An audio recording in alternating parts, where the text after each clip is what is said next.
before we actually opened, we were in here and both of our mums were in here, and they said it's just like watching you as kids. We did, as a family, have some family businesses, takeaways, etc., which I used to go and help out. Often when you're in a big company, you feel quite stuck.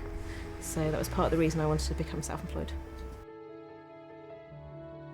I've got a young family, so I wanted to be able to pick my own hours, not really have to answer to anybody, and build my own future. We both, I think, always wanted to run our own business in some guise or other. I come from a family of self-employed people, so it's always just been natural to kind of... Yeah, and I think ever since we're kids, you know, you play with a post office set, don't you?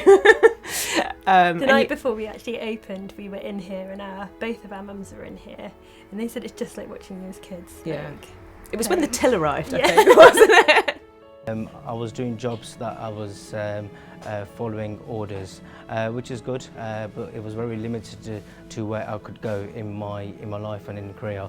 So I started my own business because I wanted to become my own boss. I decided to be my own boss purely for the freedom of how I could work. I've got a young family, so I wanted to be able to pick my own hours, not really have to answer to anybody, and build my own future. We did, as a family, have some family businesses, takeaways, etc., which I used to go and help out. By helping out in the evenings after college, on the weekends, passion grew for food. I knew that, you know, food is something that I want to go into. The application process for Thomas White was really, really easy, actually. You filled out your questionnaire, you got your business plan together, you sent it off, and then you were interviewed by two of the trustees, who were all very nice, and they helped you through it. It wasn't mind-boggling, it wasn't scary. They were very sort of down to earth. Yeah, it was very good.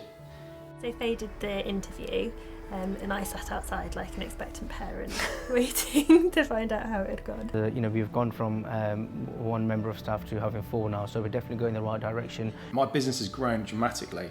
My staff have quadrupled, and each year it's getting busier and busier and taking more and more money. Do the plan, do the business plan, work through the stages, because it really does help to focus your ideas. And if by the end of doing that you feel really enthusiastic and almost you want to start that business tomorrow, then just do it. And you can't make a mistake with it. You know, No. you know, even if you go through the process, manage to get to the interview and think to yourself at the end of it, it's maybe not right for me. It's taking that step and just going for it, because you don't want to have any regrets of not doing it. If you're looking at the Thomas White Loan Charity, I think it's a fantastic opportunity. There's no downside to it at all. Everything that they say is what they do, and they deliver. It's fantastic.